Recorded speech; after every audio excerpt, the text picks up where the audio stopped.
সালাত আমাদের জীবনের সাথে সবচেয়ে বেশি জড়িত। এবার প্রতিদিন আমরা 30 থেকে 40 রাকাত সালাত আদায় করি।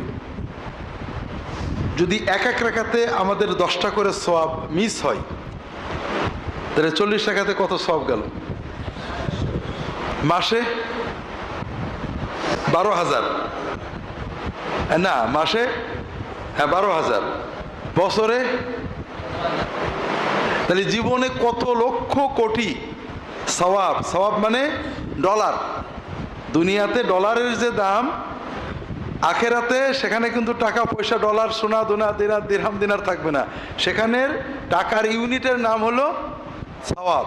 আল্লাহ তাআলার সাথে দুনিয়াতে আমাদের যে লেনদেন, এখানেও কিন্তু টাকা হলো সওয়াব।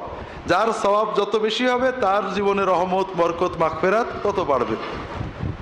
তাহলে মনে করেন প্রতি রাকাতে যদি 10টা করে সওয়াব থেকে বঞ্চিত হই,